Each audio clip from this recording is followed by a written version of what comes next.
여러분 안녕하십니까. 1월 19일 금요일 프레스룸 라이브 시작하겠습니다. 오늘의 가장 따끈따끈한 뉴스부터 보겠습니다.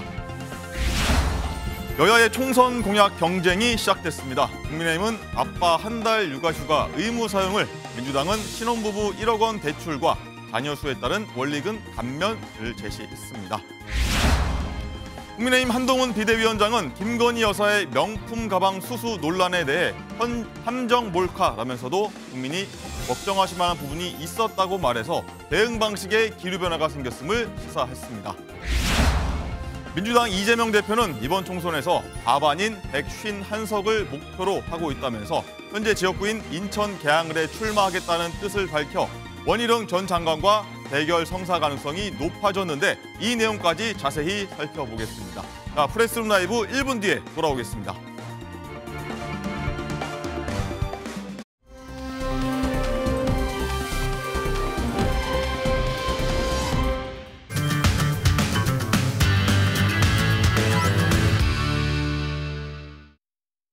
네, 프레스룸 라이브 시청하시면서 유튜브에서 활발하게 의견 나누시면요, 시청하는 재미가 더 배가 될 것 같습니다.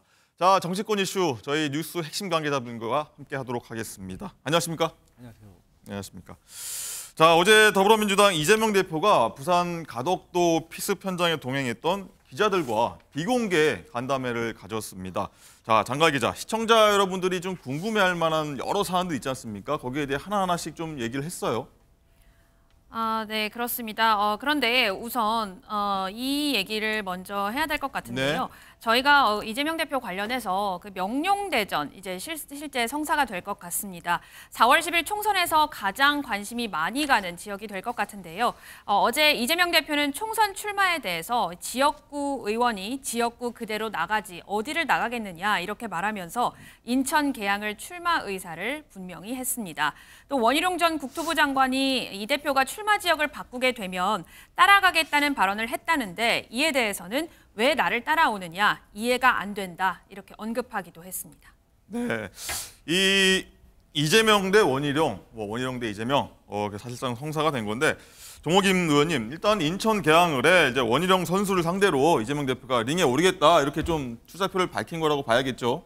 아니 근데 원래 거기가 이재명 대표 지역구고요. 네. 정확히 말하면은 이재명 대표 지역구에 원희룡 전 장관이 강력한 도전장을 낸 것인데요. 예. 사실은 그 전에 당 대표로서 총선 때문에 총선을 지휘하려면 지역구에 자기가 한정되어 있는 것이 조금 한계가 있지 않느냐, 그래서 뭐 비례대표라든지 또는 심지어는 당개혁 차원에서 혹시 출마를 안 한다든지 뭐 여러 가지 안이 있을 거라고 많은 사람들이 짐작을 했는데, 저희가 어제도 한 4가지 정도 시나리오를 한번 네, 짚어봤습니다. 계양을로 이제 나아갔다 그래서 본격적인 명룡 대전이 펼쳐질 것 같아요. 네, 강성필 부대변인은 어떻게 좀 뭐 얘기 정말 많이 나왔고 분석 뭐 많은 방송에서 했었는데 일단은 계양을 나가서 원희룡 장관과 붙겠다 선언한 겁니다. 민주당 쪽 반응은 또 어떻습니까? 네, 저희 민주당에서는 최선의 선택은 계양 출마,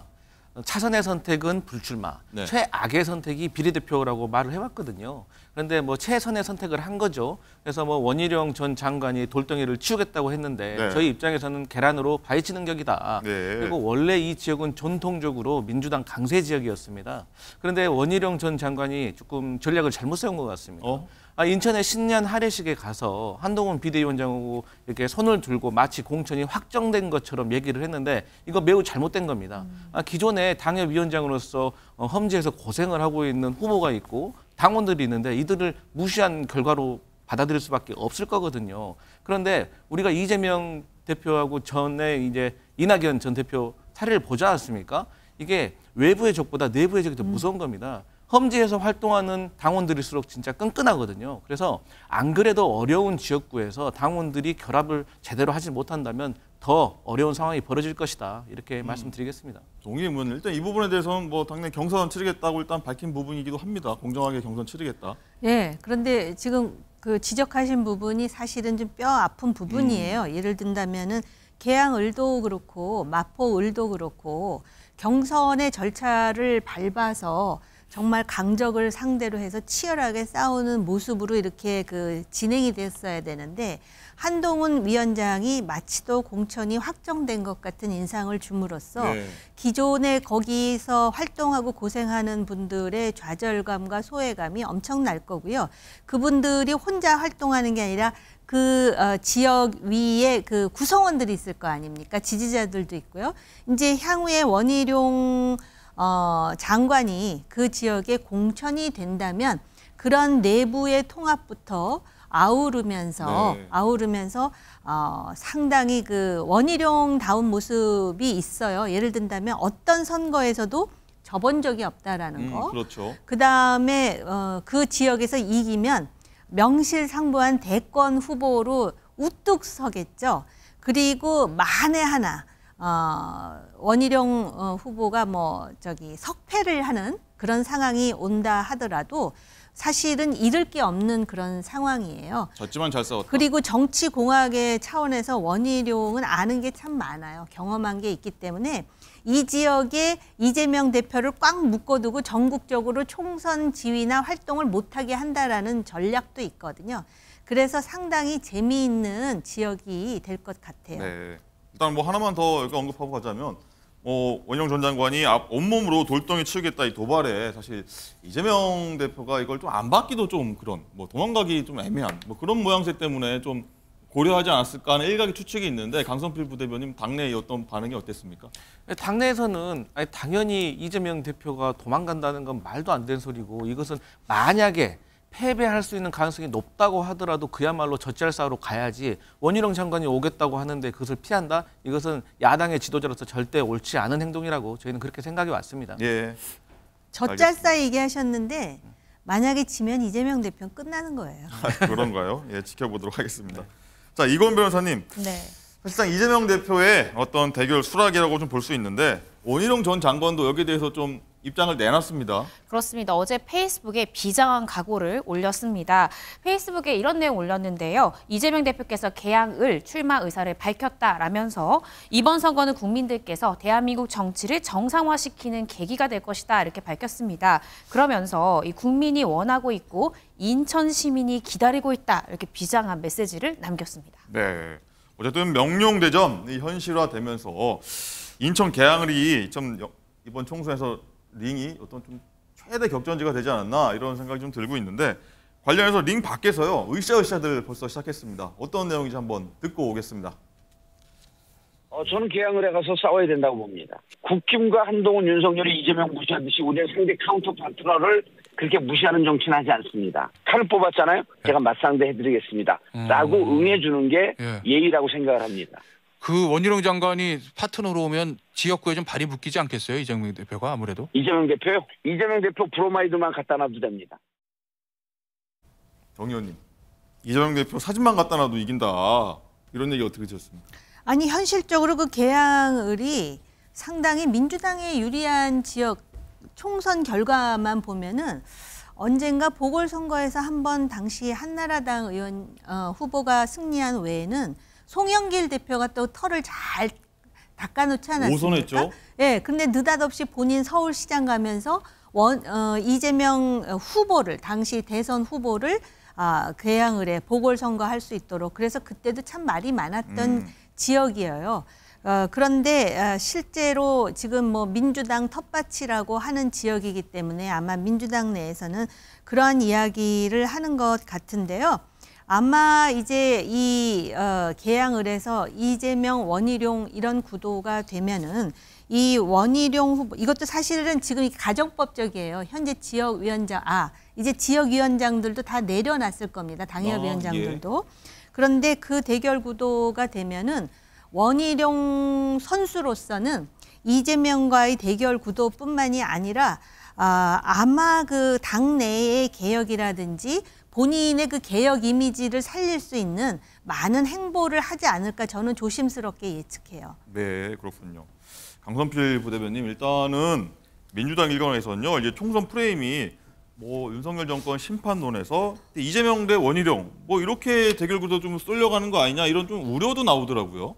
말려드는 거 아니냐? 네, 맞습니다. 앞서서 조금 지적하고 싶은 게 이 정봉주 전 의원의 발언. 네. 이 골프하고 선거는 고개를 드는 순간 패배한다고 해요. 이게 우리가 자중하고 겸손한 자세로 선거에 임해야지 지금 계양을이 조금 우리에게 유리한 지역구라고 해서 뭐 사진만 갖다 놔도 이길 수 있다. 정말 잘못된 발언이고요. 지금 인천의 선거 구도를 보면 역대 북쪽 같은 경우는 민주당 강세이고 남쪽 같은 경우는 격전지였습니다. 예. 근데 지난 그 21대 선거에서 민주당이 운이 좋게도 11석을 얻은 거예요. 근데 지금 송영길 그 대표의 돈봉투 사건 이거와 관련해가지고 인천의 민심이 흉흉합니다. 그렇기 때문에 이번에 저희가 11석을 가져간다는 보장이 없어요. 그렇기 때문에 사실 저는 원희룡 전 장관이 전략을 잘못 쓰는 게 너무 감사한 일이에요. 제가 만약에 원희룡 전 장관이었다면 저는 계양을에 출마하지 않고 그 인천의 남쪽에 출마를 해가지고 전선을 더 확대해서 인천에서 원희룡 대 이재명 구도를 만들었을 겁니다. 그런데 본인이 계양으로 가면서 인해서 그 당선도 가능성이 매우 낮아졌거든요. 차라리 남쪽 가서 본인이 이기고 옆에 있는 한석도 얻어내면 그거야말로 원희룡의 사실상의 승리거든요. 근데 선거 구도를 잘못 짠 것이 우리로서부터는 행운인데 이것을 아직 분위기 파악을 못하고 이런 겸손하지 못한 발언을 한다는 건 정말로 잘못됐다. 민주당 지금 선거 구도에 대해서 제대로 다시 분석을 해야 된다. 이렇게 말씀드리고 싶습니다. 네, 알겠습니다. 자, 그리고 오늘이요. 이제 피습으로 중단됐던 이재명 대표 형사 재판이 오늘 다시 재개가 됐는데 조금 전에 출석을 했다고 합니다. 이재명 대표가. 장관 기자, 방금 출석했다고 들었는데 소식 들어온 거 있나요? 네, 그렇습니다. 흉기 피습 사건 이후에 중단이 됐었던 이재명 대표의 공직선거법 위반 혐의와 관련해서 재판이 조금 전 시작이 됐는데요. 네. 재판이 10시 반 서울중앙지법에서 열렸고 이전 22분에 서울중앙지법 서관 입구에 이 대표가 도착을 했습니다. 차에서 내린 이재명 대표, 이재명하고 외치는 지지자들에게 손을 흔들기도 했는데요. 지금 모습이죠? 그렇습니다. 흉기 습격으로 다친 왼쪽 목에는 밴드를 붙인 상태였습니다. 오늘 기자들이 여러 질문을 했는데요. 이재명 대표가 뭐라고 말했을지 들어보시죠. 피습 사태 이후에 첫 재판인데 한마디 부탁드립니다. 담당 재판장 사직으로 재판 지연 지적도 있는데 어떻게 생각하시는지요? 김용 부원장 관련 위증교사 혐의로 대선 캠프 관계자 2명이 구속됐는데 어떻게 생각하시나요? 네, 이재명 대표 출석 모습인데 법원 들어갈 때는 사실 거의 말을 해오지는 않았습니다, 지금까지. 자, 오늘 재판이 공직선거법 재판인데 이권 변호사님, 이 사건을 심리하던 판사가 최근에 사표를 냈지 않습니까? 맞습니다. 그래서 사실 지금까지도 16개월이나 걸린 재판인데 판사가 사표 내면서 이 재판 처음부터 다시 하게 생겼다고 하더라고요. 이제 공판 절차 갱신을 지금 걱정을 하고 있는 건데요. 사실 공직선거법 위반 사건 같은 경우에는 공소제기일로부터 6개월 내에 심리를 마치고 선고하도록 되어 있습니다. 그럼에도 불구하고 강 부장판사는 지금 16개월 정도를 끌어온 상황인데요. 갑자기 사표를 내게 되면서 2월 중순까지 근무하게 됩니다. 오늘 지금 열리고 있는 17차 공판 같은 경우에는 그 강 부장판사가 지금 심리를 하고 있는데요. 아무래도 이제 담당 재판부 이 판사가 바뀔 예정이기 때문에 다음 기일은 아무래도 2월 중순이나 하순경에 잡히지 않을까라는 생각이 듭니다. 재판 절차가 갱신된다, 처음부터 다시 해야 되느냐에 대한 논의가 활발할 것 같은데요. 반드시 담당 재판부가 바뀐다, 판사가 바뀐다고 해서 처음부터 모두 다 해야 되는 것은 아닙니다. 네. 그간의 심리를 쭉 내용을 살펴보고 새로 이제 배정되게 될 담당 재판장께서 증인신문이 이 정도 진행이 됐지만 이전에 증인신문 녹취록도 있고 이 정도만으로 난 충분히 원용할 수 있다라고 판단이 들면 같은 증인을 여러 번 부르지 않고 이전에 심리했던 것은 그대로 이어갈 수도 있고요. 아니다, 여태까지 진행됐던 것 중에 중요한 증인 누구누구는 내가 다시 한번 불러서 얘기를 들어봐야 되겠다라고 생각이 들면 해당 증인에 대해서 다시 부를 수도 있습니다. 그래서 아마 오늘 이제 재판이 열리고 그 다음 길 이제 새로운 재판장께서 그 부분에 대해서 변호인과 좀 구체적으로 논의할 것 같은데요. 오늘 재판 결과를 한번 좀 지켜봐야 될 것 같습니다. 네. 하나 궁금한 게 그럼 지금까지 새로운 재판장이 오면 지금까지 16개월 걸렸다고 하는데 네. 그만큼까지 소요되진 않겠죠? 그럴 것 같습니다. 사실 이미 이 강 부장판사가 사표를 내면서 16개월이나 지연된 거에 대해서 재판부가 비판을 많이 받은 상황입니다. 따라서 새로 지정될 부장판사, 재판장 입장에서도 재판을 신속하게 맞춰야 된다라는 부분에 대해서 좀 압박을 느낄 것 같고요. 그렇다고 하면 새로 심리가 열린 날로부터 6개월 내에 마무리가 되지 않을까 싶습니다. 근데 그렇다 손 치더라도 16개월 더하기 6개월, 22개월입니다. 사실 공소제기일로부터 너무 많은 개월수가 흘러갔기 때문에 이 부분에 대해서 새로운 재판부도 좀 서둘러서 집중 심리 기일로 진행하지 않을까 싶습니다. 알겠습니다.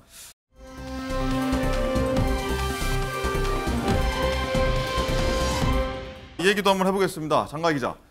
보복 운전 혐의로 벌금형이 선고돼서 이 부적격 판정을 받았던 민주당 이경 전 상금 부대변이 어제 자신의 결백을 입증할 그 대리기사를 찾았다고 밝혔어요. 네, 그렇습니다. 대리기사를 찾았다고 밝혔는데요. 제가 조금 전에 이경 대변인과 좀 통화를 해봤는데 네. 아직까지는 자신의 이 대리기사를 찾았고 그 이의 신청을 한 데 대해서는 결과가 나오지 않았다 이렇게 언급을 했습니다. 이 대변인 목소리가 들어온 게 있을까요? 네, 한번 들어보겠습니다. 본인이 대리운전을 본인이 했다라는 분이 나왔어요? 나오셨습니다. 오. 근데 이분은 이틀 전에 이틀 전에 최종적으로 변호사 사무실에서 제가 그분한테 변호사 사무실 통보만 하고 거기 와서 한 2시간여 동안 이제 변호사가 질문하고 사실 확인서까지 다 작성을 했고요. 아직 당에서 결정은 안 했죠. 아직 제출은 안 했죠. 어제 제출 다시 이제 추가 서면, 그러니까 추가 서류를 제출했습니다. 극적이다. 자, 이제 대리기사를 찾았다고 하는데 앞으로 이 절차 뭐 본인 굉장히 억울하다고 밝혀왔었는데 어떤 얘기하고 좀 처벌을 좀 진행 구제 어떤 게 진행되는지 한번 변호사님 말씀 좀 해주시죠. 네, 사실 1심까지는요. 이경 전 부대변인이 실제로 보복운전을 했다라고 재판부가 봐서 벌금형을 선고하지 않았습니까? 그런데 지금 이 부적격 판정을 받았던 이 부분에 대해서 내가 운전한 게 아니라 대리기사가 운전했다라면서 대리기사가 나한테 연락해서 찾았다. 그래서 본인이 직접 운전한 게 맞고 보복운전은 아니었다라는 취지로 사실확인서를 작성해서 제출했다라고 지금 밝혔습니다. 예. 그런데 조금 이제 사실확인이 필요한 부분이 뭐냐면 이렇게 얘기했습니다. 이경 전 부대변인은 대리기사가 현직 대리기사 이제 종사자이기 때문에 이게 사건 발생 후 2년이나 지나지 않았냐. 그래서 대리기사비를 결제한 내역을 이 해당 대리기사도 가지고 있지 않다라고 이야기를 했습니다. 따라서 이 대리기사가 진짜로 그때 당시에 대리기사 운전을 한 것이 맞는지 여부에 대해서 앞으로 공판 절차, 항소심 절차를 통해서 밝혀줘야 될 것 같고요. 예. 일단은 지금 이 해당 문서를 중앙당에 있는 이의신청 처리위원회에 제출을 했으니까 이 부분에 대한 이제 위원회의 결정 좀 지켜봐야 될 것 같습니다. 네, 저 위원회 결정은 뭐 빠르면 오늘 내일 중에 나올 수 있다고 하는데 강성필 부대변인 일단은 이경 부대변인이 뭐 수사가 좀 억울하다, 좀 잘못된 거 아니냐 해서 경찰을 고소하기까지 했는데 어쨌든 이 민주당 내부에서는 총선에 부적격 판정을 내렸습니다. 이 뒤바뀔 수 있다고 보십니까? 이 결과로? 근데 그 충분히 상황은 뒤바뀔 수도 있는 상황이지만 저희 당에도 법률적인 전문가들이 있고 관련된 위원회가 있기 때문에 이것에 대해서 제대로 판단을 해봐야 되는데요. 사실 상황이 저는 여론에 달려 있다고 봅니다. 그러니까 지금의 상황은 매우 사실이라면 이보다 억울한 일이 어디 있겠습니까? 네. 하지만 사실이 밝혀지기까지는 분명히 시간이 필요한 것 같고 시간이 조금 지나간 일이기 때문에 사실 확인에 대한 검증에 대한 그 신뢰도 답보기 어려운 상태로 좀 보여지고 있거든요. 그래서 근데 저희 당에서 1심에서 유죄 판결이 나도 어쨌든 후보자 검증위는 통과할 수 있도록 길은 열어놓았기 때문에 네. 아무래도 그 공천 관련 위원회라든지 당에서 법률가들이 심도 있게 고민을 해봐야 될 것 같다. 이렇게 보고 있습니다. 네. 어쨌든 정호경 의원님 일단은 이 부대변인이 항소를 해가지고 항소심 갈 텐데 일단 벌금형이 1심에서 나왔단 말이죠. 네. 그래서 이제 검증위의 판정이 좀 바뀌지 않을 거다 이런 시각도 있는데 뭐 사실 이경 위원장 그 위원이 보복운전 말고도 뭐 다른 여러 가지 좀 이슈들이 있긴 한데 여기 어떻게 되리라고 보십니까? 글쎄요, 뭐 민주당 사정이니까 제가 확실하게 말씀드릴 위치에 있지는 않지만은 이경 부대변인이 그동안에 그 당에 대해서 또는 당내에서 그 뭐랄까 위치라 그럴까 또는 경력에 비해서 굉장히 많이 지금 부각되고 있는 거는 네. 사실이고요. 이렇게 부각되는 게 민주당의 순기능을 할지 역기능을 할지는 조금 전에 강 부대변인께서 여론도 좀 고려할 필요가 있다라고 말씀을 하셨는데 예. 근데 이제 본인은 이런 주장을 합니다. 민주당에 대해서 이번 총선에 맞춰서 1심 유죄 시 공천을 배제한다라는 당원 당규를 민주당에서 삭제했다는 거예요. 그랬는데 왜 자기는 1심에서 벌금형을 받았다 그래가지고 검증위가 그런 불리한 판정을 했느냐라고 지금 주장하는 것이죠. 그러면서 이 삭제 내용이 황운하 의원 같은 경우에 3년 선고를 받았는데 어쨌든 검증위를 통과하지 않았습니까? 통과했습니다. 근데 나는 왜 벌금형 그것도 지금 그 대리기사가 이경 부대변인이 운전한 게 아니라고까지 확인해 주는데 억울하다 이렇게 얘기를 하고 있지 않습니까?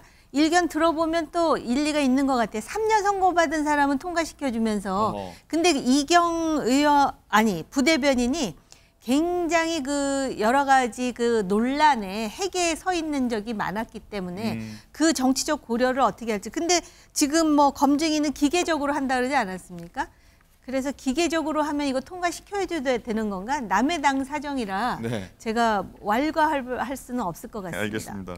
자, 이건 변호사님, 일단은 변호사 입회 하에 이 확인서까지 대리기사한테 받았다고 하지 않습니까? 네. 항소심에서 혹시 바뀔 가능성, 아까 네. 좀 전에 좀 살짝 설명해 주긴 했는데 네. 바뀔 가능성이 있나요? 일단은 그 대리기사를요, 피고인 측 증인으로 항소심에서 신청할 것으로 보여집니다. 그래서 이제 피고인 측에서 증인으로 신청을 하게 되면 검사도 신문을 하고요. 그 사건을 담당하는 판사도 이 대리기사가 실제 그때 운전을 한 대리기사가 맞는지 등등을 철저하게 증인 신문을 거치고요. 만약에 이 해당 대리기사, 이 참고인, 이 증인의 진술의 신빙성이 굉장히 높다라고 판단을 하면 당연히 이경전 부대변인의 1심 판결 깨지겠죠. 무죄가 선고될 것이고 그럼 공판검사는 자연스럽게 진범인 해당 대리기사에 대해서 인지를 할 수 있습니다. 그리고 해당 대리기사에 대해서 이제 기소를 할 그렇게 될 것 같습니다. 그래서 가장 핵심이 되는 건 항소심에서 이 해당 대리기사의 증인 신문이 어떻게 이루어지고 그 증언의 신빙성을 얼마나 항소심에서 부여할지 이 부분을 잘 지켜봐야 될 것 같습니다. 네. 혹시나 이 만약에 대법원까지 간다고 하면 네. 얼마나 그 기간이 뭐 최대한 짧게 하더라도 얼마나 걸릴까요?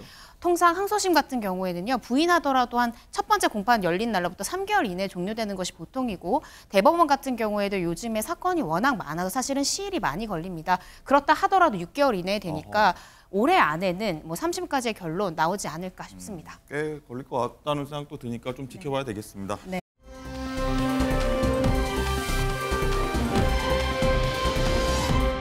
자, 제3지대 얘기도 한번 넘어가도록 하겠습니다. 총선이 다가오면서 이제 정책 경쟁도 이제 본격화됐고 점차 뜨거워지고 있는데, 변호사님, 또 이제 개혁신당 이준석 위원장이 공약 하나를 어제 발표했는데 이게 어르신들 심기를 조금 불편하게 했다고 해서 대한노연에서도 좀 많이 좀 화가 나신 것 같더라고요. 네, 그렇습니다. 이준혁 개혁신당 위원장은요, 어제 첫 번째 공약 발표를 했는데 그 내용이 65세 이상에게 제공하던 이 지하철 무상이용 혜택을 폐지하고 연간 12만 원 상당의 선불형 교통카드를 지급하겠다라고 공약을 내놨습니다.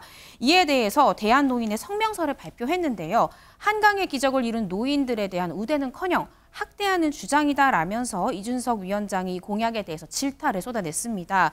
그러면서 이 이준석 위원장이 당시에 그러한 근거로 내세웠던 게 노인 무임승차 때문에 이 지하철의 적자 운영에 영향 등을 언급을 했거든요. 근데 이 같은 주장 허위 주장이다라고 대한노인회에서는 반박을 했습니다. 네. 국토부가 이 대한교통학회에다가 보고서를 맡겼는데 해당 보고서 기재 내용을 살펴보면 지금의 이 지하철 적자 현상과 그리고 이 노인의 무임승차와는 연관이 없다라고 발표했기 때문에 이러한 논거로 65세 이상의 노인에게 해당한 이 혜택을 폐지하는 것은 부당하다, 잘못됐다라는 성명서를 발표했습니다.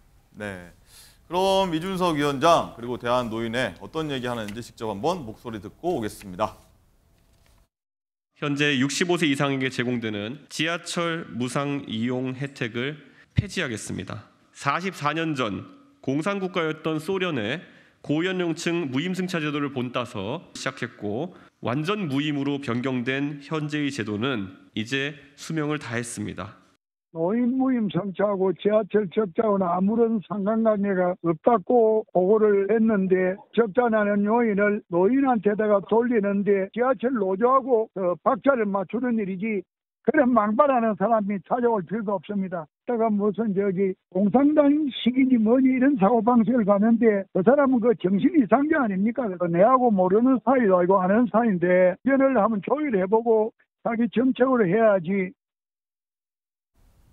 네, 대한노인회장이 그냥 격한 반응을 보였는데 강성필 부대변인, 일단 이준석 위원장하고 좀 비슷한 나이대이시잖아요. 네. 이 공약 동의하시는지 아니면 좀 잘못됐다고 판단하시는지 어떻게 보십니까?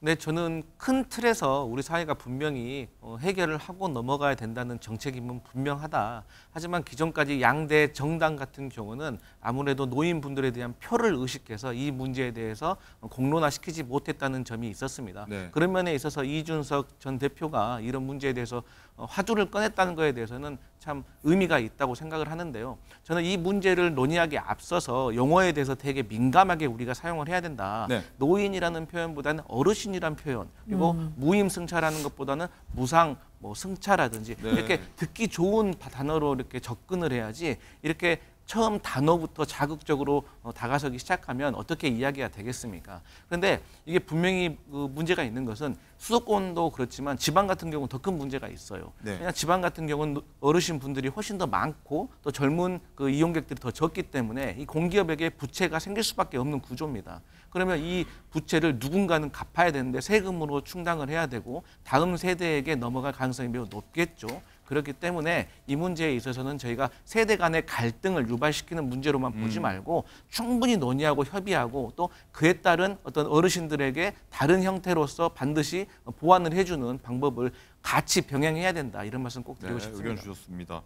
정호김 의원님, 일단은 이준석 위원장이 이 대한 노인의 이런 반응에 SNS에다가요. 즉각적인 피드백 감사합니다. 라고 그냥 크게 개의치 않는 모습. 저는 할 말했습니다. 이렇게 반응을 보였는데 이건 좀 어떻게 보셨습니까? 우선 제가 오늘 나온 패널 중에 가장 연장자로서 이 문제에 대해서 진솔하게 말씀을 드려야 될 것 같은데요. 이게 이제 정치권이다 보니까 일단 정치권에서 특히 선거를 앞두고 뭔가 주었던 거를 뺏는 거는 금기화되어 있는데 줬다 뺏는 거. 지금 우리 사정이 여러 가지로 주었던 것에 대해서 지금 재고를 하지 않을 수 없는 몇 가지 쟁점들이 있단 말이죠. 예. 프랑스의 마크롱 대통령을 우리는 그렇게 추앙하고 또 좋아하지만 바로 그 대통령도 프랑스에서 그런 정책을 펴면서 엄청난 그런 그 역풍을 맞기도 했는데 그거를 밀어붙여서 프랑스의 미래를 생각한다 이렇게 얘기를 하고요. 그다음에 이제 정치공학적으로 보는 사람들은 지금 이준석 개혁신당이 아무래도 MZ세대, 20대에서 50대 지지층이 많다 보니까 지금 노소를 지금 가르는 거 아니야? 이렇게 이제 의혹의 눈초리로 보는 또 실제로 그런 정치공학적 계산을 했을 수도 있어요. 근데 다시 현실론으로 가서 보면은요.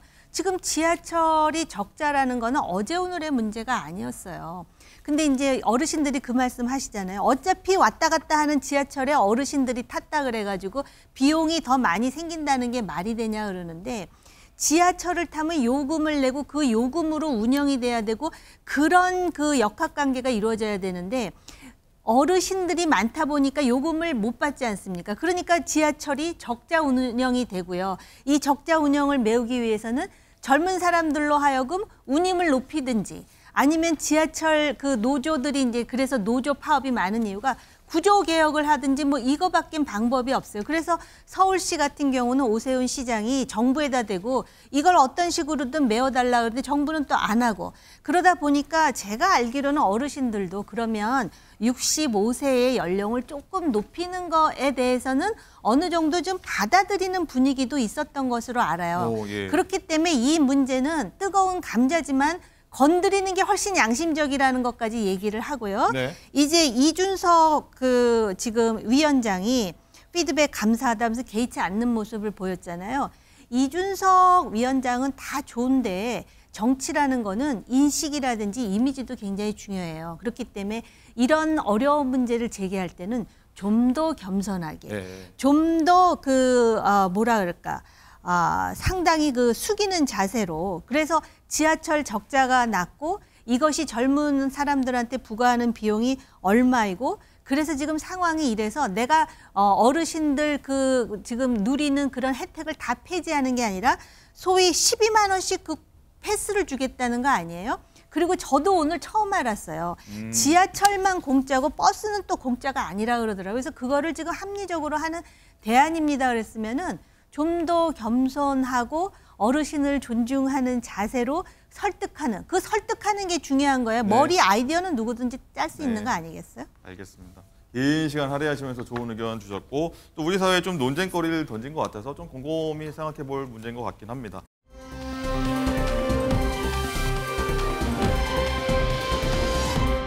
자, 국민의힘 얘기로 한번 넘어가 보도록 하겠습니다. 자, 장가 기자, 한동훈 국민의힘 비상대책위원장이 어제는요, 택배 기사로 변신했다 하더라고요. 네, 그렇습니다. 한동훈 위원장이 어제 서울 강남구의 한 스타트업을 방문했는데요. 빨간색 조끼 그리고 빨간색 장갑을 착용한 택배 기사 복장으로요. 저출산 공약이 담긴 국민 택배 상자를 든 채 모습을 드러냈습니다. 한동훈 위원장은 이곳에서 저출산 대책 공약 발표 행사를 가졌는데요. 왜 이 스타트업에 택배를 들고 오게 됐냐면 국민의힘이 국민들에게 필요한 정책 또 건의할 정책이 어떤 건지 온라인으로 의견 주문을 받아왔거든요. 그래서 이에 답변하는 차원으로 직접 공약을 들고 찾아오게 된 겁니다. 어제 민주당에서도 저출생 극복을 위한 공약을 내놨는데요. 차례로 들어보시겠습니다. 첫 번째 공약으로서 오늘 저출생에 대응 공약을 동료 시민 여러분들께 배달을 하고자 찾아왔습니다. 국민의힘은 일과 가정 그리고 기업 모두의 행복을 위한 에코시스템을 정립하겠습니다. 모든 신혼부부의 기초자산 형성을 국가가 직접 지원하겠습니다. 국가의 출산, 돌봄 책임을 더욱 강화하고 특히 신혼부부들의 주거 문제에 대해서 획기적인 대책을 마련하겠습니다. 네, 종합해보면 여야의 저출생 종합대책이 2030 세대의 구애 전략으로 좀 보인다 이런 좀 분석들이 나오는데 강성필 부대변인 일단은 요약하면요. 국민의힘은 일과 가정의 방점 그리고 민주당은 현금 지원이 좀 핵심이다 이렇게 좀 보이긴 하거든요. 일견상 일단 어느 쪽이 좀 더 와 닿는지 저는 객관적으로 보일지는 모르겠지만 네. 저는 이번 발표만 두고 보면 민주당의 정책이 훨씬 현실성이 있다라고 저는 말씀드리고 싶습니다. 그러니까 왜 이유가 그러냐면 지금까지 역대 정부에서도 저출생을 막기 위해서 노력을 해왔습니다. 노력이라고 하면 예산과 정책 아니겠습니까? 네. 수조의 정책을 썼음에도 불구하고 효과를 내지 못했다는 이유 중에 하나가 와닿지 않는 정책, 쉽게 말해서 현금성이 아니라 간접적으로 바우처를 통해서 지급을 하는 거였거든요. 그러니까 예를 들어서 지금까지도 아이 한 명을 낳으면 5천만 원 정도를 몇 세까지 지원을 해주는데 예방 접종을 할 때 얼마를 보상해주고 아이 학원을 보낼 때 얼마를 해주고 그러다 보니까 이게 쪼개져 있는 겁니다. 그러다 보니까 이 부모들은 그것을 현실적으로 체감을 하지 못하는 거예요. 그래서 이번에 저희 민주당 같은 경우는 신혼 부부라든지 아이를 가진 부모가 현실적으로 바로바로 느낄 수 있도록 하자는 것이 취지고요. 그중에 가장 중요한 것이 주거 아니겠습니까? 그리고 현금성으로 1억을 대출해서 어떤 단계적으로 탕감을 해주는 거고 또 주거도 안전한 보금자리를 만들어줄 수 있도록 직접적인 지원을 하자는 건데 이에 반해서 국민의힘의 정책을 살펴보면 어떤 휴직급여가 150에서 210만 원을 조금 느는 것들 그리고 휴직을 하는 것들 이미 저희 사회는 휴직은 충분히 할 수 있게 보장이 되어 있습니다. 다만 기업의 문화가 사회의 어떤 분위기가 이 남성이 육아휴직을 쓰는 거에 대해서 부정적으로 바라보는 것이 사실상 문제지 휴직을 하지 못하게 하는 게 문제가 아닌 거거든요. 그래서 이러한 부분에 있어서 양당이 더 깊은 고민이 필요하고 정말 이게 실질적인 대안으로까지 이어지는 노력이 필요하다 이런 말씀 드리겠습니다. 네. 일단 방금 저희 컴퓨터 그래픽으로 양당 공약들 쭉 보여줬는데 쭉 한번 보시면서 시청자분들 한번 판단할 수 있게끔 했으면 좋겠고 자 정호기 의원님 일단은 다시 한번 말씀드릴게요. 국민의힘은 일과 가정의 방점, 민주당은 현금 지원이 핵심이다 이렇게 했는데 어쨌든 비슷한 말씀하실 것 같은데 여야 공방이 또 여기에 대해서 우리끼 맞다 저쪽은 네. 틀리다 이런 얘기 할 것 같거든요. 어떻게 보십니까? 지금 이미 보여주셨잖아요. 아주 네. 그냥 길게 디테일하게 그러다 보니까는 안 되는 거예요. 아직도 멀었어요. 저런 면은 허경영한테 진짜 배워야 될 것 같아요. 그러니까 완전히 핀포인트로 조금 전에 말씀하셨잖아요. 직접 지원이 필요하다. 제가 보니까 현실적으로도 그런 것 같아요. 그래서 우리나라에서 그래도 출생률이 높은 지역을 보니까는 목돈에 직접 지원을 한 지역이 아이 출생률이 높다라는 거는 지금 통계로 나와 있단 말이죠. 네. 그런데다가 제가 젊은 여성들한테 좀 물어봤어요. 그게 여론이지는 않겠지만 예를 든다면은 지금 민주당에 우리 아이 보듬주택 그래갖고 애 둘라면 20몇 평, 셋 남은 30몇 평 이러잖아요. 그러니까 당장 뭐라고 피드백이 오냐면은 그 집을요. 어디다가 준다는지 그게 궁금한 거예요. 그게 방점이에요. 그러니까 애 교육시키고 그러려면 교통도 편리해야 되고 학교도 있어야 되고 본인 직장도 가까워야 되고 이게 그렇게 간단한 문제면 진작에 해결되지 않겠습니까? 이거 총선령이에요. 양당 둘 다. 그렇군요. 알겠습니다. 시청자 여러분들이 판단하실 것 같습니다. 자, 그리고요, 한동훈 위원장이 큰 결심을 하고요, 뭐 소신 발언을 했다고 해서 오늘 뭐 조간신문에 대대적으로 나왔는데, 장가 기자, 이제 김건희 여사 명품 가방 수수 의혹에 일부 여당 의원, 그 영입 인사들까지 이걸 언급하고 우려하기로 했는데, 한동훈 위원장도 여기에 대해 사실 처음이라고 봐야 될 것 같은데 언급을 했어요. 전후 과정에 분명히 아쉬운 점이 있다, 이렇게 언급을 하면서요, 제2부속실 그리고 특별감찰관에 대한 검토 문제를 전향적으로 말씀드렸던 것이다라고 말했습니다. 그동안 사실상 뭐 몰카 공작 아니냐 이런 말은 했었지만요, 30일 만에 태도가 조금 바뀌게 된 건데, 그동안 김경률 비대위원 또 하태경 의원 등이 이 명품백 의혹과 관련해서 사과를 촉구하는 발언 몇 차례 했었거든요. 한동훈 위원장은 다양한 생각을 가진 사람들이 자유롭게 말할 수 있는 정당이고 그럴 때 유능해지는 정당이라면서 당내 목소리에 대해 긍정적인 반응을 보였는데요. 그간의 목소리들 한번 들어보시죠. 국민들이 요구하는 기대치가 있는데 우린 그걸 충족시키기 위해서 노력하자. 사실관계를 말씀하고 사과하자. 김건희 여사가 경위를 설명하시고 만약에 뭐 선물이 보존돼 있으면 준 사람에게 돌려주시고 국민들에게 사과하시고. 다 의견이 갈려가지고 필요 없다 필요하다 갈렸어요. 그 전후 과정에서 분명히 아쉬운 점이 있고 국민들께서 걱정하실 만한 부분이 있었다. 저도 생각합니다. 그렇기 때문에 제가 제2부속실과 특별감찰관에 대한 검토 문제를 한동훈 법무부 장관 시절에는요, 몰카 공작이란 건 맞지 않나 이 정도에서 사실 말을 줄였었는데 어제는 좀 많이 바뀌었습니다. 자, 정옥인 의원님, 아무래도 선거철 다가와서 그런 걸까요? 좀 여러 계산이 있어서 그런 걸까요? 아니면 뭐 다른 생각이 있어서 그랬던 걸까요? 지금 선거철이잖아요. 그리고 총선에 나가서 이겨야 되잖아요. 그러면 유권자들이 어떤 생각을 하는지를 정확히 간파해야 되지 않습니까? 저는 이 말을 예를 든다면 몰카 공작 맞죠. 근데 국민들이 지금 지적하는 부분은 몰카인데 왜 그 백을 받았느냐는 것 아니겠습니까? 그러다 보니까 도이치 모터스 주가 조작에 대해서도 이거 특검해야 된다로 지금 여론이 굳혀지잖아요. 그런데 그거를 그 몰카 조작이라는 측면만 보는데 국민들이 보는 거는 그걸 왜 받았느냐. 옛날에 왜 무슨 방송의 프로그램에 착한 가게라고 있었어요. 몰카를 해가지고 그 가게 주인이 양심적으로 하느냐 양심적으로 하지 않느냐 그걸 보면서 그 시청자들이 여러 가지 의견을 내놓는 걸 봤는데요. 저도 본 것 같습니다. 바로 그 부분에 잘못됐는데 제가 더 놀란 거는 당내에 사과가 필요 없다와 필요하다가 갈렸다는 거예요. 상식적으로 이거는 진작에 사과를 했어야 되는 거예요. 왜냐? 총선에서 이겨야 되지 않습니까? 지금 수도권이 국민의힘으로선 다 험지라고 하는데 이게 30일이나 걸리고 아직도 이 의견이 갈리고 그런다라는 게 저는 정말 그 좀 이해가 안 가요. 그리고 왜 중진들은 여기 몇 명 외에는 왜 이 문제에 대해서 직설적으로 말을 안 하는지. 가장 중요한 거는 국민의힘으로서는 총선에서 이기는 겁니다. 네. 부 대변인님, 네. 일단은 국민의힘 쪽에서는요, 본질에 더 집중하자. 이거 함정 취재였다. 여기 강조하고 있거든요. 앞서 우리 정옥임 의원님께서 말씀을 잘 해주셨는데요. 저는 먼저 지적하고 싶은 게 이렇게 걱정하실 부분이 있다라고 태도가 변화된 게 한 달이나 걸릴 문제였는가에 대해서 먼저 반문을 해보고 싶고요. 한동훈 비대위원장 최근에 여론조사를 보면서 많은 걸 느꼈을 겁니다.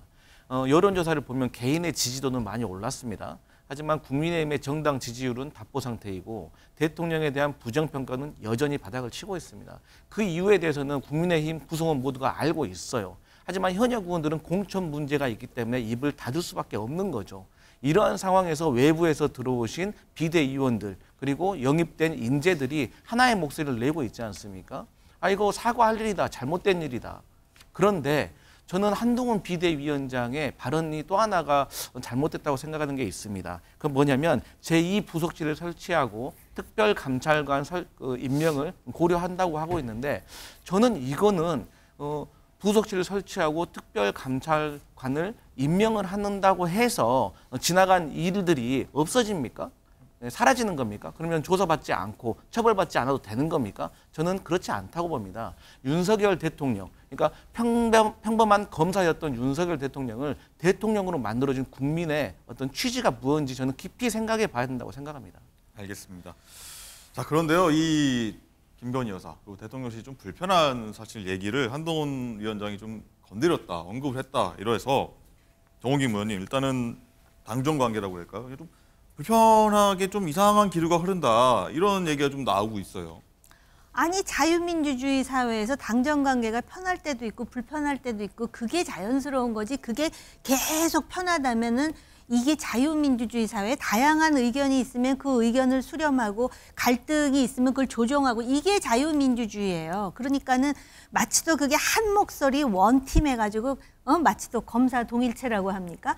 그거는 정당이나 정치하고는 맞지 않는 얘기예요. 그런 충돌과 긴장과 갈등 속에 뭔가 합의를 이끌어내고 또 국민 여론에 수렴할 수 있는 그런 결론을 가지고 진정성 있게 다가가고 그러면 오히려 점수를 많이 받을 거라고 저는 힘주어 장담할 수 있어요.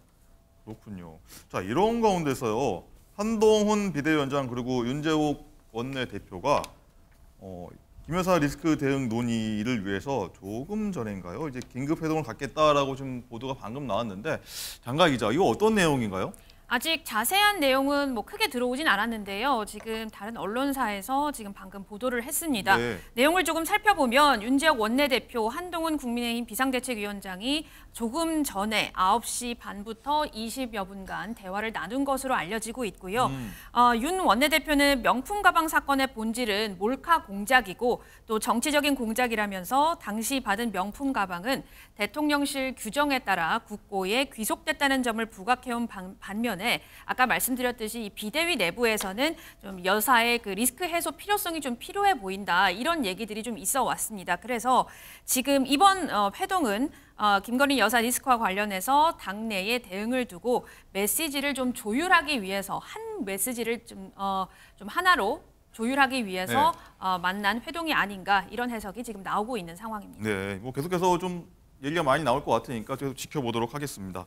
자, 그리고 아까 이재명 대 원희룡 명룡대전 얘기했는데 거기만큼이나 좀 뜨거워진 지역구가 있죠. 서울 마포을 지역구인데 정청래 대 김경률 대결 성사 가능성인데 이건 변호사님 여기다 대고 좀 이 지역구 두고서 좀 날선 신경전이 좀 계속 오가고 있는 것 같아요. 네, 그렇습니다. 이 전청래 의원도요, 자신의 페이스북에 불편한 심기를 다 오픈을 했습니다. 그러면서 마포가 그리 만만하냐라고 불편한 기색을 내비쳤고요. 어제 페이스북에는 한동훈 본인은 못 나오고 남을 버리는 카드 희생양으로 삼다니 비겁하다. 독재 공천 시스템이다라고 거세게 비판을 했습니다. 네. 그러면서 정 의원은요. 국민의힘 소속 오세훈 서울시장의 이 마포 쓰레기 소각장 추가 건설 반대 전면 폐지화라면서 소각장도 이 공천도 낙하산인가 마포 구민으로서 분노하고 불쾌하다라는 이 불편한 심기를 드러냈습니다. 근데 이에 대해서 이 김경률 비대위원은요, 한 언론사와의 통화에서 이 진보 진영이 내세웠던 도덕적 가치들에 대해서 누가 더 제대로 된 삶을 살았는지 한번 비교해보자는 것이다. 이렇게 심경을 밝혔는데요. 그러면서 저는 50대, 80년대 학번, 또 60년대생 운동권과 대비되는 삶을 살았던 사람으로서 유권자들에게 한번 판단을 받아보고 싶다라고 덧붙이기도 했습니다. 또 이 전청래 최고위원의 지역구인 마포을에 도전하는 이유에 대해서 김경률 비대위원은 정 최고위원이 최근 이 극단적인 정치 형태를 보여줬기 때문에 제가 자진해서 간 것이다라고 강조하기도 했습니다. 네. 어쨌든 뭐 여러 말 나오지만 굉장히 좀 흥미로운 매치업이다 이런 평론인 것 같고요.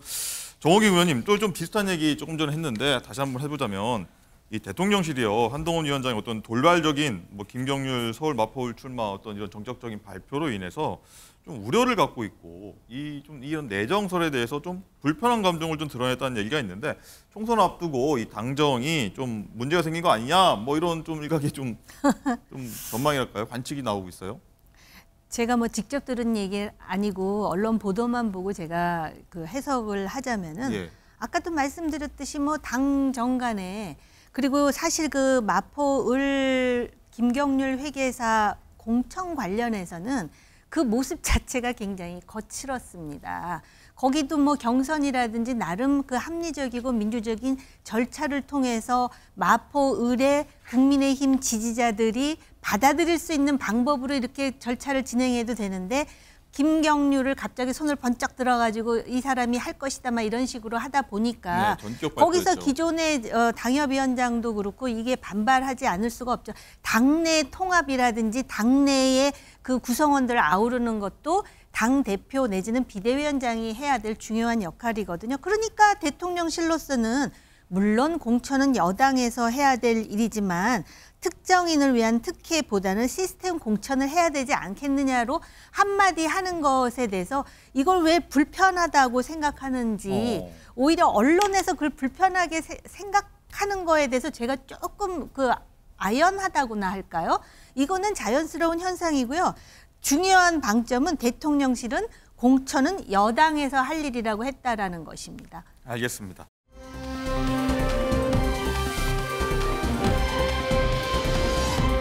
이 얘기도 해보겠습니다. 어제 좀 시끌시끌한 얘기가 하나 있었는데 어제 전북특별자치도 출범식에서 한 국회의원이요. 대통령실 경호원들에게 끌려나가는 일이 벌어져서 이게 상당히 논란이 일었는데 장가희 기자, 이거 한번 짚어보시죠. 네, 어제 오전에 윤 대통령이 전북특별자치도 출범식에서 참석자들과 일일이 악수하는 시간을 가졌습니다. 자, 그런데 전북 전주 의리 지역구인 진보당 강성희 의원이요.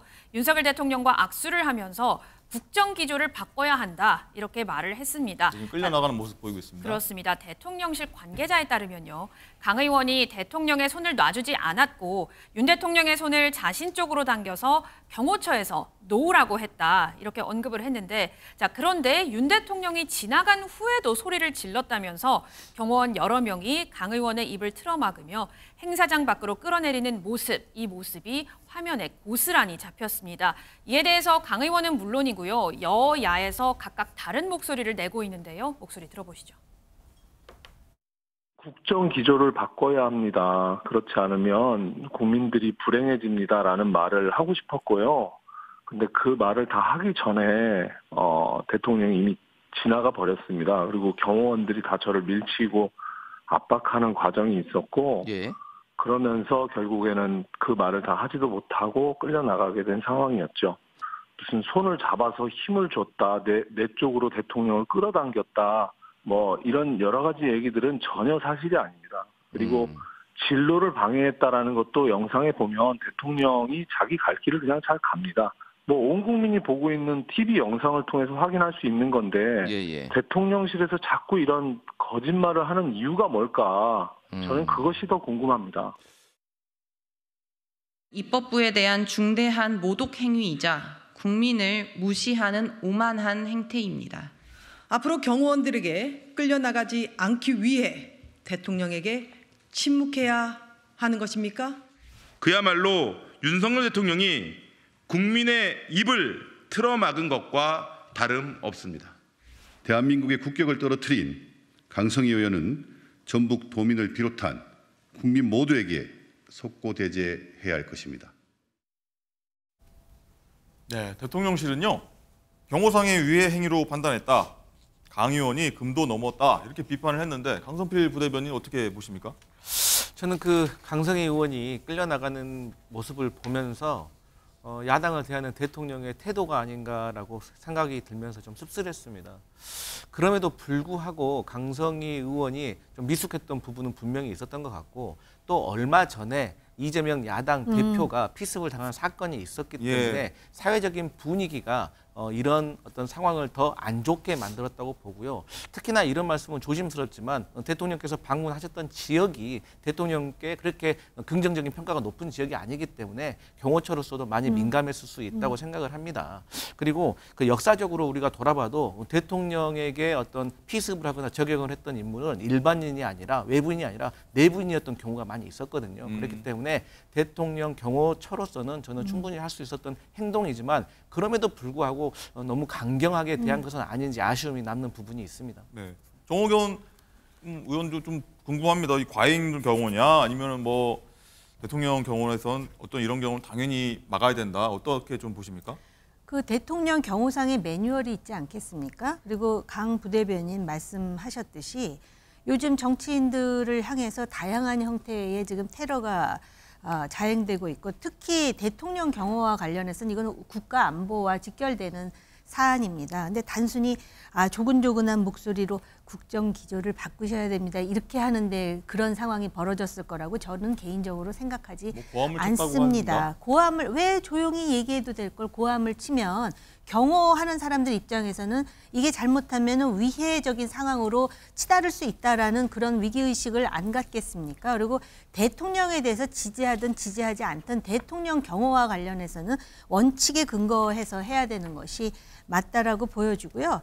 글쎄요, 이게 사람이 그렇더라고요. 제가 과거에 그 국회 내에서 체류탄을 던지는 상황도 목도를 했고 또 국회 안에서 단상을 점거하면서 절규하는 그런 사람들도 봤거든요. 네. 보는 것 자체만으로도 위기감을 느끼고 굉장히 그 자체가 불편할 뿐만 아니라 위험하다라고 느껴집니다. 근데 황차 대통령하고 지금 얼굴을 맞대고 있는 상황 아닙니까? 그래서 이거와 관련해가지고 강성희 진보당 의원도 또 그 주변에 또 목격자들도 굉장히 많았을 것 같고요. 우리는 그 소통을 하는 데 있어서 그 소통의 방법부터 좀 기본적으로 다시 생각해 봐야 되는 거 아닌가 그런 생각이 듭니다.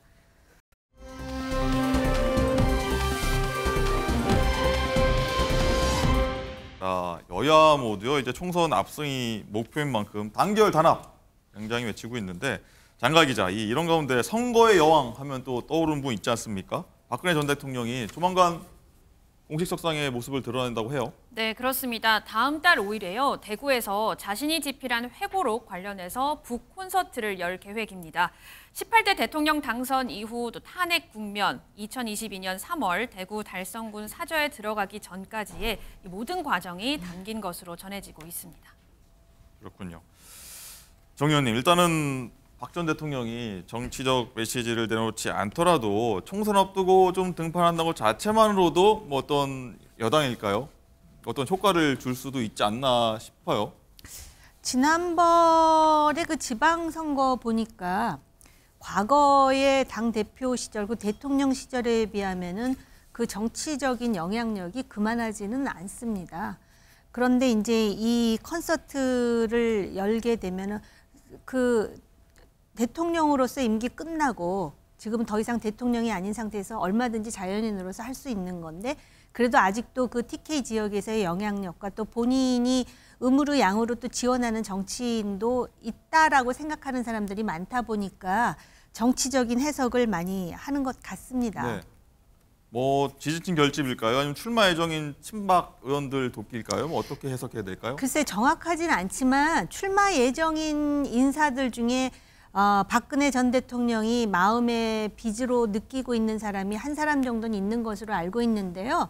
나머지 인사들에 대해서 본인이 이 사람을 밀어야 된다라는 의지로 북콘서트를 하는 그런 분은 아닙니다. 네.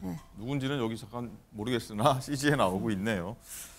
강선필 부대변인, 일단은 총선 출마 선언한 김무성 전 새누리당 대표가 최근에 박 전 대표하고 좀 화해하고 싶다 뭐 이런 뜻을 내비치기도 했는데 보스토파트에서 이제 견고한 지지층 갖고 있는 박 전 대통령을 좀 끌어안는 제스처다 뭐 이런 얘기까지 총선 뭐 선거치 앞두니까 이러저런 말이 다 나오지 않습니까? 이 부분에 대해서는 좀 어떻게 해석하십니까? 저는 그 김무성 대표의 그 인터뷰를 제가 봤는데 조금 의아한 면이 있었습니다.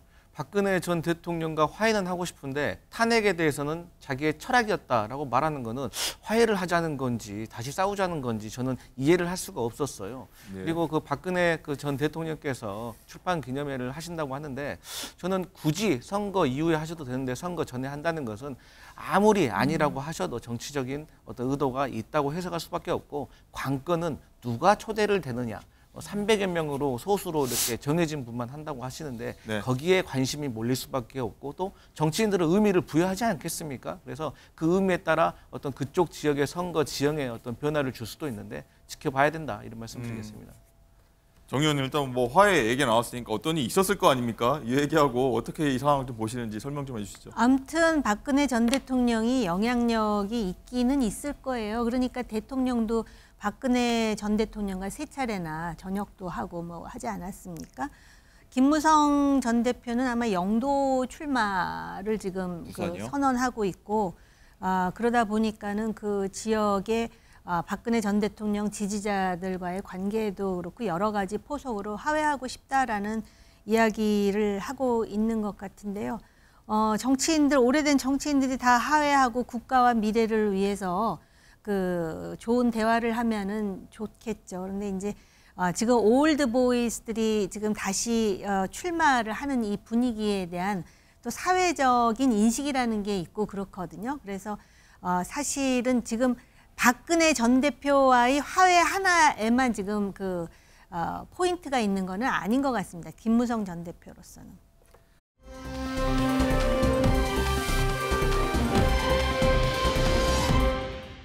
라이브픽입니다. 벤츠 사랑으로 유명한 북한 김정은 국무위원장이 지난달에 이어 이번에도 새로운 벤츠 차량을 타고 등장해 다시 한번 논란이 됐습니다. 사치품인 벤츠 차량은 유엔 안보리 대북 수출 금지 대상이죠. 아니 그런데 어떻게 이렇게 쉽게 북한에 넘어가는 걸까요? 뒷좌석 문 옆 국무위원장 표식이 새겨진 차량에서 김 위원장이 내립니다. 이 차량, 벤츠가 생산하는 SUV 중에 최고급 제품인 메르세데스 마이바흐 GLS 600으로 추정되는데요. 가격은 2억 6천만 원부터 시작인 모델이죠. 게다가 김 위원장이 타는 차는 방탄 등 추가 기능이 있을 테니 훨씬 더 고가일 것 같은데요. 김 위원장이 대북 제재를 비웃듯 또 새 차를 공개하자 대북 제재망에 허점이 있는 거 아니냐는 지적이 잇따랐습니다. 대북 제재에 대한 재검토가 필요할 것 같다는 생각과 함께 북한 내 아사자가 속출하는 상황에 김 위원장의 이런 사치 행보가 적절한가 의문도 드네요. 새 차를 자랑한 북한 김정은 위원장의 모습과 대비되는 소식입니다. 체감온도 영하 34도라는 최악의 한파를 겪고 있는 미국에선 추위와의 전쟁뿐 아니라 전기차 충전 전쟁까지 벌어지고 있는데요. 테슬라 충전소엔 충전을 기다리는 차량과 이미 방전된 차량들이 꽉 들어차 있는데 여기가 충전소인지 주차장인지 알아볼 수 없을 지경입니다. 충전소까지 도착도 못한 차들은 곳곳에서 방전, 견인되고 있다는데요. 강추위 속에서 전기차 배터리가 평소보다 빨리 닳는 건 물론이고 충전도 어렵죠. 뉴욕타임스는 전기차의 무덤이 됐다라는 표현을 써가며 북유럽에 비해 미비한 미국의 충전 인프라를 지적하기도 했습니다. 더 걱정인 건 이번 주말에도 미국 곳곳엔 한파가 예보돼 있다는데 차량도 차량이지만 저체온증으로 인한 사망자까지 속출하고 있는 상황이라 더 이상의 인명피해는 막는 것이 가장 중요할 듯하네요. 지금까지 라이브픽이었습니다.